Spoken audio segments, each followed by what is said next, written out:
जय गुरु जी। सत्संग bye Jaya aunty on 26 सितंबर 2015। गुरु जी की मेहर का क्या कहना, कब क्या दे दें, बस उनकी कृपा बनी रहे।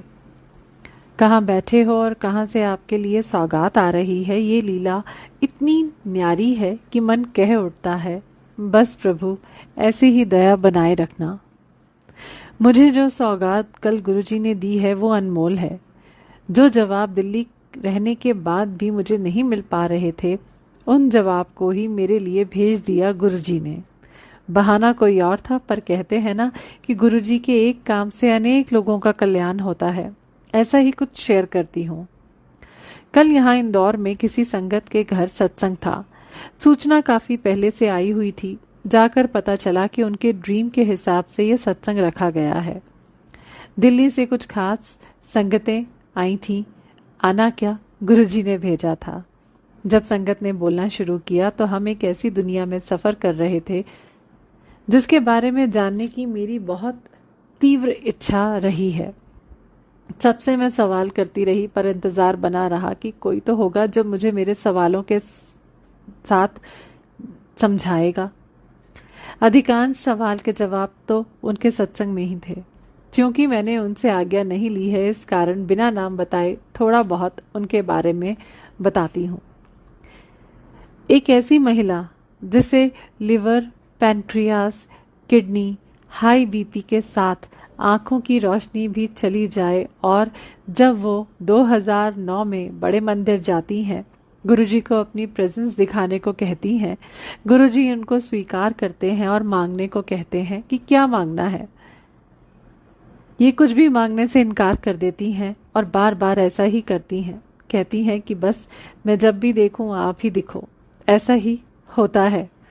वो देखना शुरू करती हैं और आज ये हालात हैं कि वो आंखें बंद करते ही गुरुजी को देखती हैं। 24 घंटे गुरुजी के साथ ही अपने को देखती हैं। उनकी सारी बीमारियां कब चली गईं, इनको पता ही नहीं चला। आज के समय में ये गुरुजी की ऐसी मैसेंजर हैं जिनके द्वारा गुरुजी हम संगत को बताते रहते हैं कि कब कौन काल के मुंह में जाने वाला था या है, और क्या करने से उनका कल्याण हो सकता है।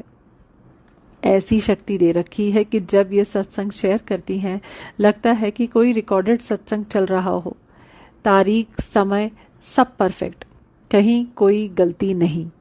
कहती भी है कि गुरुजी ने अपना पेन ड्राइव लगा रखा है। इनको समय समय पर हमारे कल्याण के लिए इधर उधर सत्संग करने हेतु भेजते हैं गुरुजी। सिर्फ हम जिंदा लोगों के लिए ही नहीं, पर जो सोल्स मुक्त होना चाहती हैं उनके लिए भी।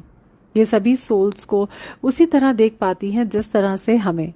कितनी ही बार ये लोग छोड़ चुकी हैं, पर इंसानी चोले में अभी गुरुजी के मैसेज को हम तक पहुंचाने के लिए है। इनके द्वारा जो मिला वो मैं आने वाले पोस्ट में शेयर करती रहूंगी। इतने ही पर अंत नहीं था। एक संगत आंटी जो हर सत्संग को वहीं से बैठे बैठे देख सकती हैं, वो उस वक्त ग्वालियर में थी। वो फोन पर बताती जा रही थी और हम एक एक बात का मिलान करते हुए हैरान होते जा रहे थे।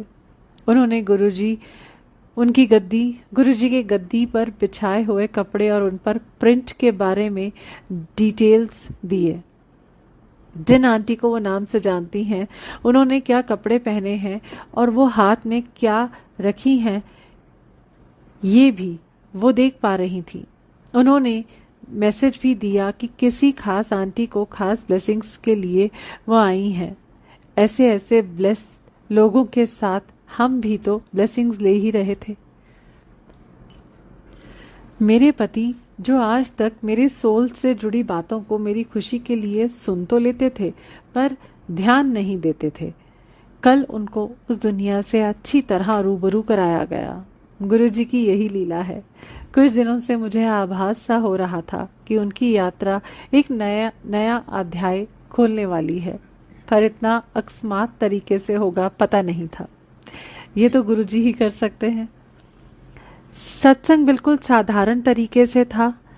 गुरुजी के लिए एक सोफे पर सुंदर सा कोई चादर बिछाकर गद्दी बनी थी। कुछ गुलाब के फूलदान में। गुरुजी के चरण रखे थे। एक गुरुजी की मध्यम साइज की फोटो, मोमबत्तियां जल रही थीं। बस इतना ही डेकोरेशन था, पर गुरुजी वहां लगातार रहे, हमारी हर बात को देख सुन रहे थे। आंटी उन्हें घूमते हुए देख पा रही थी। इन बातों को यहाँ इस कारण लिख रही हूँ क्योंकि संगत अभी भी चोला, गद्दी, जूते, डेकोरेशन में फंसी हुई है। हमें बंद करना होगा ये आडंबर। किसी को मदद कर दो या किसी को खुश करने में ही लगा दें ये पैसे, तो कुछ कर्म कट जाएंगे। खुश नहीं मिलने वाला इन सब चीज़ों से। हम जहाँ हैं वहीं रह जाएंगे। सिर्फ अपने को प्योर करना है। कैसे, ये सबको पता है। गुरुजी समय समय पर बताते ही रहते हैं। अपने को ढीला करें, हम अपना यकीन बढ़ाएं गुरुजी पर। बस इसी के सहारे हम पहुंच जाएंगे गुरुजी तक। सब कुछ मिलेगा, सारी इच्छा पूरी होगी। गुरुजी है ना, बस सही समय का इंतजार करना है। हमें नहीं पता गुरुजी हमें खुश देखकर कितना खुश होते हैं। हम भी तो खुश रहने की कोशिश करें। सभी आज़ादी दे रखी है, कोई नियम कानून नहीं, पर अपने को साफ तो करना ही होगा। जय गुरुजी।